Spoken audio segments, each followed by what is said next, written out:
국도지도 홍일강리 역대 국도지도 홍일강리 역대 국도지도 홍일강리 역대 국도지도 홍일강리 역대 국도지도 홍일강리 역대 국도지도 홍일강리 역대 국도지도. 안녕하세요.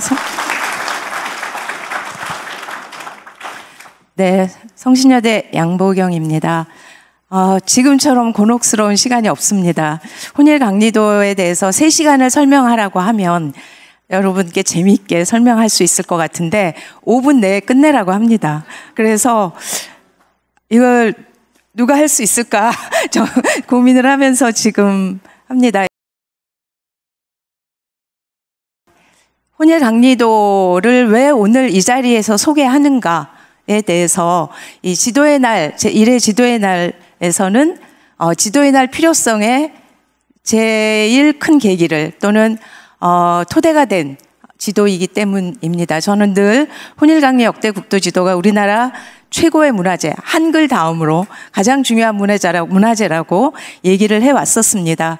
지도는 뭐 여러분이 말씀하셨듯이 굉장히 중요한 세상을 보는 창이고 우리 사람들이 문자보다 먼저 사용했던 언어, 소통의 언어입니다. 그런데 이제 일본에는 지도의 날이 있어요.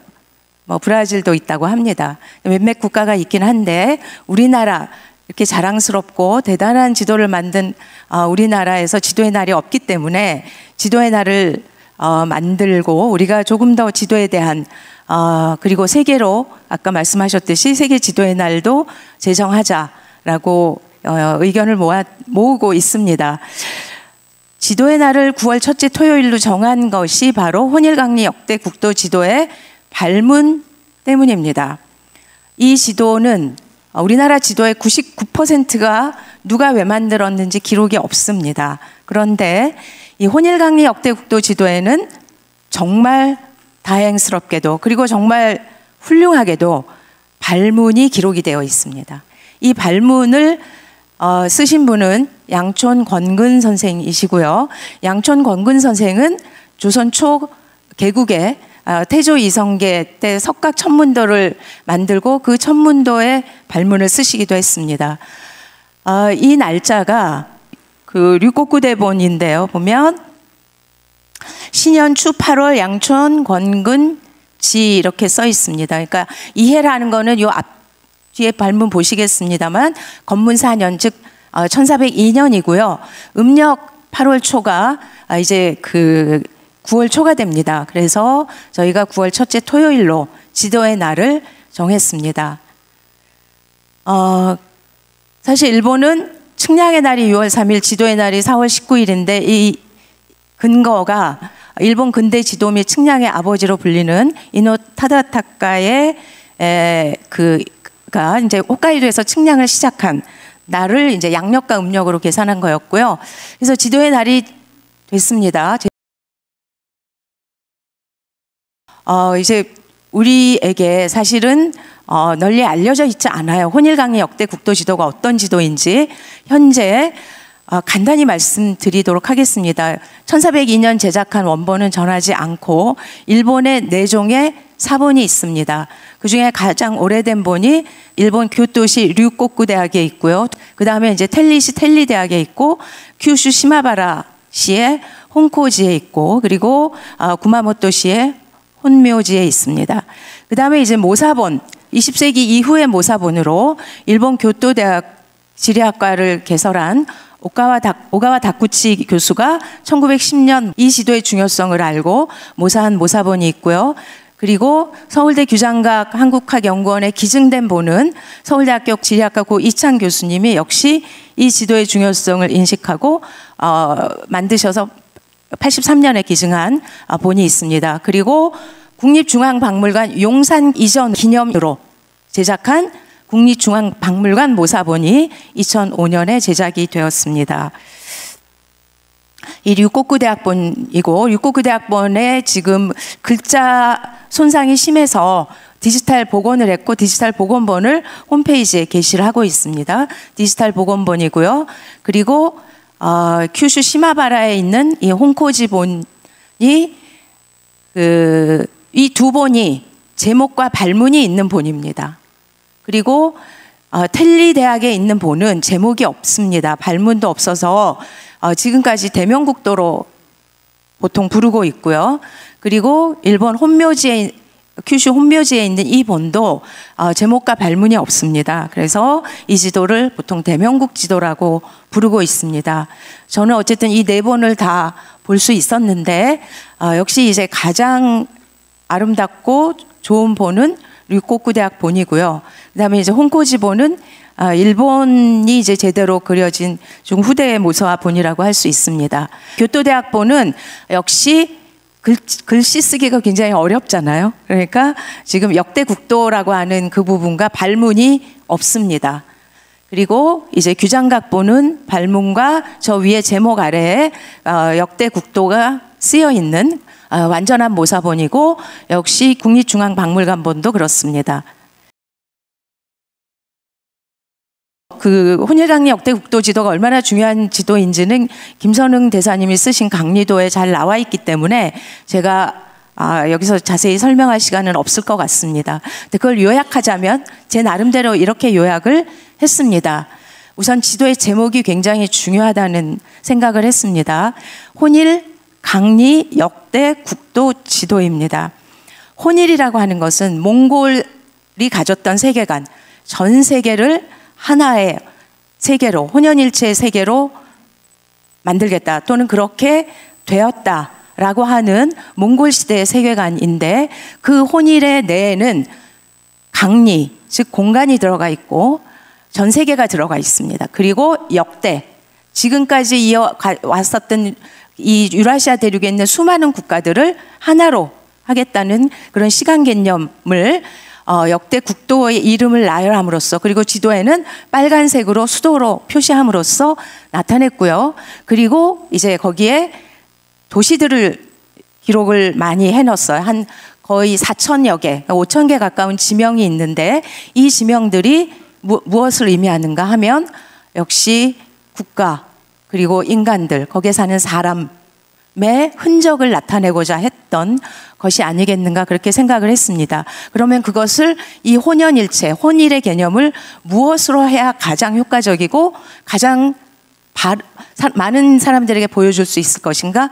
그림, 지도였다는 거예요. 여기서 갈지자를 쓰건 땅지자를 쓰건 이 도는 지도입니다. 그림이라기보다는 지도입니다. 예전에 그 사람들이 도화지, 그 다음에 좌도우서 이렇게 했을 때 좌도는 그림이 아니고 지도입니다. 그러니까 역대 제왕이라든가 이 나라를 다스리는 사람들이 왼쪽에는 지도를 두고 오른쪽에는 서책을 둔다라고 했을 때 도 역시 지도였습니다. 그래서 제가 이제 그걸 지도에 표시해 보면 이 제목이 상징하는 바는 여기가 이제 지금 얘기했던 우리가 아까 제목은 이렇게 돼 있죠. 이게 전부 세계를 표현하기 때문에. 그러나 역대 국도를 위에 든 것은 동양의 전통적인 방식 천지인, 하늘과 땅과 사람의 이제 그 관계를 나타낸 구도가 아니겠는가 생각을 해봤고요. 이제 이따 지도 설명 전시에서 여러 선생님들이 해주시겠지만 당시 유럽의 지도는 그리스 지도학이 쇠퇴하고 중세 1000년 동안 이런 모습의 티오맵이라고 하는 일종의 심상지도라고 할 수 있는 아주 간략한 예루살렘을 중심에 두는 지도가 유행하고 있던 시기에 이렇게 혼일강리 역대 국도 지도는 탁월하고 정말 발군에 그 당시 어느 누구도 하지 못했던 세계 지도를 만든 것이었습니다. 이 헬퍼드 마파문디 같은 경우도 세계 세력 기록유산으로 지정이 돼 있지만 그러니까 유럽 중세 지도 중에 가장 훌륭하다고 하는 영국의 지도이지만 역시 티오맵의 범위를 벗어나지 못하고 있습니다. 그 당시 이슬람, 아랍의 지도학이 굉장히 발전했는데 그 대표적인 세계적인 지도학자 알 이드리시의 지도도 역시 마찬가지입니다. 북부 아프리카만 만 그려져 있습니다. 원래 이슬람 지도는 남쪽을 위로 하고 있는데 그걸 돌려보면 이게 이제 저 스페인 이베리아 반도 쪽이고요. 이게 이탈리아, 그리스 쪽이고 이 북부아프리카입니다. 이게 아라비아 반도고 이런 그 지도가 만들어지던 시대였고 이 프톨레마이오스의 지리학이 복원이 되면서 유럽에 지도학에 큰 변화가 오게 되는데 그럼에도 불구하고 15세기 후반까지 이 지도 프톨레마이오스 지도의 목판본들이 재간이 되면서 이제 세계에 굉장히 유행을 하게 되는데요. 이런 형태였습니다. 그래서 북부아프리카와 오세아니아는 아직 몰랐고 이 남쪽으로 가면 귀신들이 살고 그냥 육지가 붙어 있고 사람이 가면 죽는 곳으로 악마가 사는 그런 곳으로 생각을 했었습니다. 그러다가 이제 포르투갈의 항해로를 보여주는 것이 이제 이런 마르텔루스 지도이고요. 혼일강리 역대국도 지도가 뭐 아프리카 뭐 출생증명서다라고도 얘기하는데 이 아메리카 출생증명서로 불리우는 발세밀러의 이 지도가 뭐 $10,000에 팔렸다라고 하는 것이 단지 이 아메리카 대륙이 아메리카라고 최초로 쓰인 것 때문입니다. 이제 이런 것을 볼 때 이거 아프리카가 이게 지금 잘못 그려졌느냐, 그거는 어떤 도법을 쓰느냐, 어떤 각도에서 보느냐, 어떤 시각에서 만드느냐에 따라 달라지고 요즘 이제 우리가 고을 페터스라고 부르는 사람은 아프리카를 이렇게 지금도 그리고 있습니다. 그러니까 아프리카가 이게 우리가 알고 있는 메르카토르 지도가 아니라고 해서 잘못 그려졌거나 왜곡됐다고 볼 수 없다는 거죠. 그리고 가장 궁금해 하시는 것이 지금 여기가 이제 빅토리아 호수라고 보통 얘기했었습니다. 그런데 사실은 이게 그 예전에 메가 차드라고 하는 거대한 차드호가 있었던 흔적일 거라는 생각을 하고 있습니다. 그래서 BC 5000년경에는 100만 제곱킬로미터에 달했는데 이 차드호가 2007년에는 1350제곱킬로미터로 줄었고요. 그것이 지금은 거의 없습니다. 아예 흑막화와 개간에 의해서 없어졌고요. 어느 정도냐면 여튼 거의 사라지고 2007년이 이랬고 지금은 아예 흔적도 없는 그런 이제 모습을 볼 수 있습니다. 그리고 혼일강리도의 조선 전도는 즉 한국 부분은 우리나라 최초의 조선 전도로서도 굉장히 중요한 의미를 지니고 있습니다. 조선이라고 하는 국호가 최초로 쓰인 지도입니다. 아메리카라고 쓰인 발츠밀러의 지도가 그렇게 세계적으로 중요하다면 조선이라고 쓰인 세계 지도는 이 지도가 가지는 의미를 다시 보여주는 것이라고도 할 수 있겠습니다. 조선뿐만 아니라 여기에 나와 있는 수많은 시군 지명, 군현 지명들, 강화, 김포, 통진 뭐 전부 출생 증명서가 됩니다. 혼일강리도는 가장 최초로 자기 고장의 이름이 쓰인 지도라고 할 수 있습니다. 제가 얼마 전에 순천을 갔었는데 역시 순천도 똑같이 순천뿐만 아니라 뭐 돌산포, 평산포, 남해 평산포 뭐 이런 이제까지 다 있고요. 이 지도를 누가 만들었느냐? 양촌 권근 선생은 발문에 세 사람의 이름을 언급했어요. 이 발문만 가지고도 하루 종일 얘기해도 모자랄 것 같은데 어쨌든 건문 4년 1402년 여름에 좌정승 상락 김공 김사영 선생, 그리고 우정승 단양 이공 이무, 그리고 검상 이회에게가 만들었다고 세 사람 이름을 언급했는데 나는 참찬을 맡아 두 분의 뒤를 따랐는데 이 지도의 완성을 기쁘게 바라보게 되니 몹시 다행스럽다. 양촌 권근 선생은 어떤 역할을 했는가? 가장 중요한 역할을 하신 분은 그 김사영 선생이 맞습니다. 그리고 김사영 선생뿐만 아니라 이제 증조 할아버지인가요? 충렬공 김반경 선생도 일본 정벌의 우리 그 고려의 대표였고, 그 다음에 몽골에도 다녀오시고, 김사영 선생도 이제 중국을 여러 다녀오셨기 때문에 이분들이 큰 역할을 하신 것 맞지만 이 발문이 없었다면 이 지도가 이렇게 중요한 지도라고 얘기할 수 없었을 겁니다. 이 발문이 있었기 때문에 이게 1402년이라는 것이 명백한 거예요. 심지어는 이 발문이 없는 지도는 중국 지도라고 유럽에선 거의 다 분류를 하는 경우도 많아요. 조선이 저렇게 크게 있는데도 불구하고 이 지도의 사본들 중에 중국 지도로 분류된 게 굉장히 많아요. 게다가 지금 현재 가장 오래된 본은 1480년대 본이거든요. 모사한 본이에요. 그러면 이 지도가 1402년에 만들어지지 않고 1480년대에 만들어졌다고 지도의 지명만 가지고 평가를 한다면 이 지도가 세계사적으로 그렇게 중요한 지도가 될 수 없습니다, 사실. 왜냐하면 이미 1450년대, 60년대, 그러니까 80년대부터는 아프리카 해안선을 따라 그린 지도들이 나타나기 때문에 이 지도의 가치가 지금처럼 높지 않아요.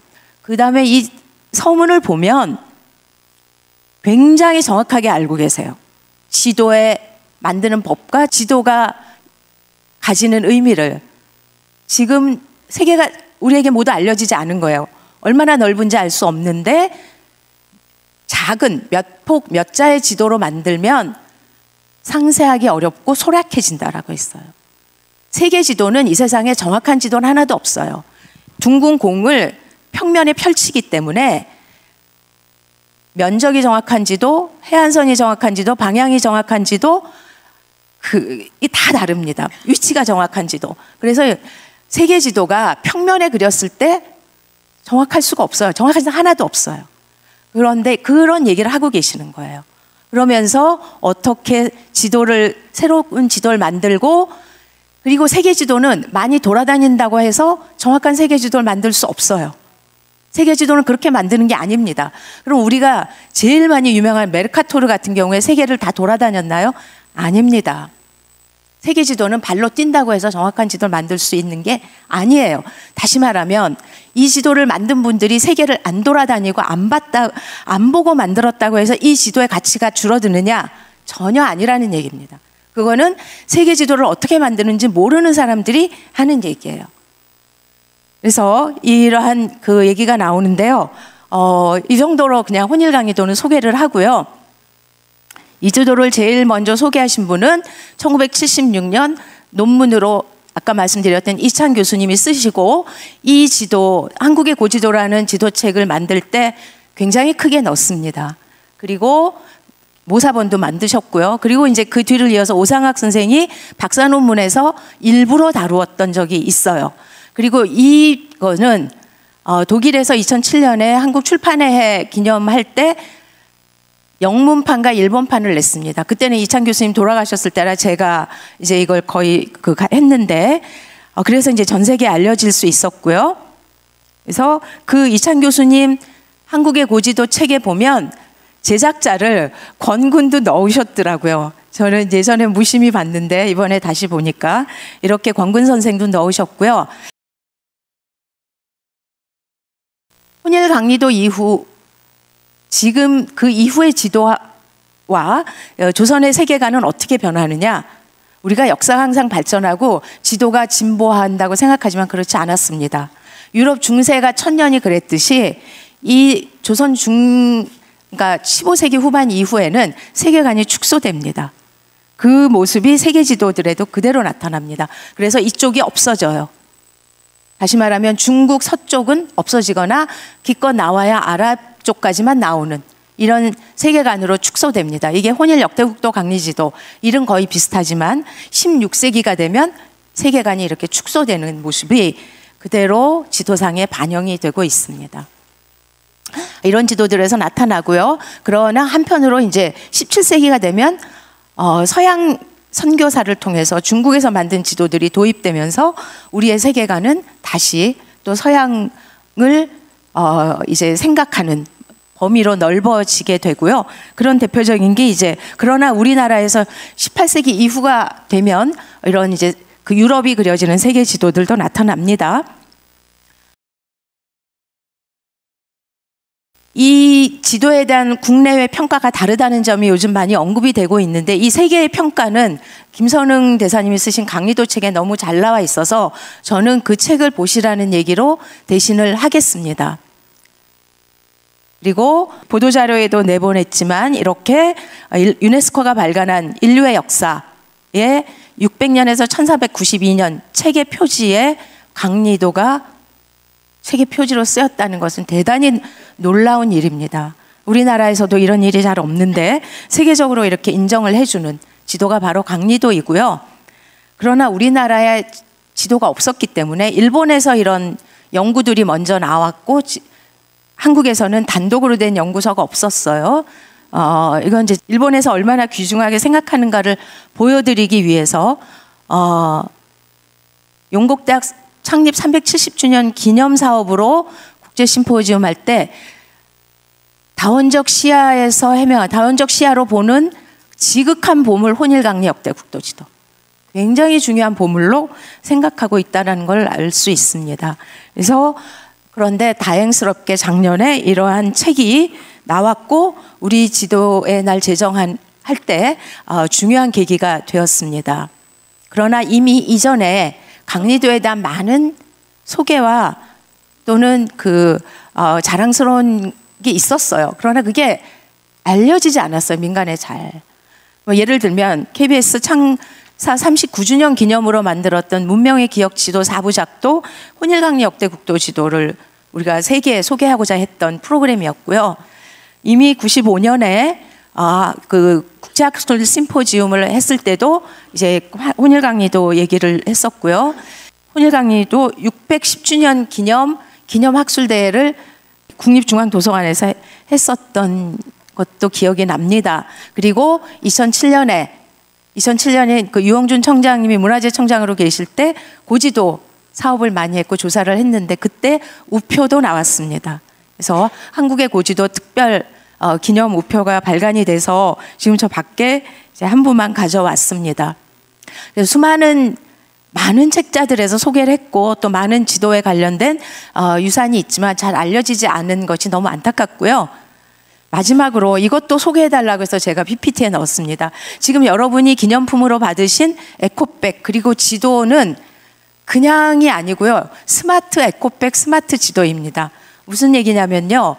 지금 어플에서 안드로이드건 애플이건요. 이 스캔M이라는 어플을 다운받으셔서 이 부분을 그냥 비추시면 우리 지도의 날 관련된 모든 그 여러 가지 발표문, 취지문, 보도문 그리고 지도 설명도 다 있습니다. 한번 해보시기 바랍니다. 스캔M을 다운받으셔서 하시면 예를 들면 스캔M을 다운받으면 이런 화면이 나타나요. 이런 화면이 나타나는데 여기에 제가 이 화면을 이제 이렇게 클릭하면 이렇게 남아공 국회의장이 혼일강리 역대국도 전시를 하던 그런 이제 그 사진 자료도 올라가 있습니다. 제가 마지막으로 너무 재미없어서 빨리 진행하느라고 우리 신봉길 외교협회 회장님 오셨잖아요. 정말 많은 우연이 겹친다라고 생각했던 게 우리나라에서 최초로 육당 최남선 선생이 발행한 잡지가 이제 소년이라는 잡지예요. 1908년에. 이 소년 창간호에부터 뭐가 연재되냐면 봉길이 지리공부가 연재됩니다. 2년간 7회를 연재해요. 육당 최남선 선생은 와세다 대학 지리역사학과 학부. 지력가라고 불렀는데 거길 나오셔서 굉장히 많은 지리에 관한 글을 남기시고 백두산 근참기부터 많은 걸 남기셨어요. 그래서 제가 이 신봉길 회장님 여기 오신 건 절대 우연이 아니고 필연이다. 그리고 지리 공부를 그동안 혹시 열심히 안 하셨으면 이제부터 하셔야 된다. 이 잡지부터 읽으셔야 된다. 그런 생각을 했습니다. 이 잡지가 왜 유명하냐면 우리나라 형상을 호랑이에 비유했던 그 최초의 잡지입니다. 일본이 토끼라고 하니까 고토분지로 토끼라고 하니까 호랑이라고 했던 그 잡지고요. 그리고 뭘 쓰셨냐면 지도의 관념. 그러니까 지도의 관념이라는 글도 쓰셨어요. 지도에 관한 글도 쓰시고 지도 공부, 지리 공부가 중요하다고 막 설파를 하셨는데 그 봉길이가 여기 오신 거죠. 그래서 저는 이걸로 마치려고 합니다. 감사합니다.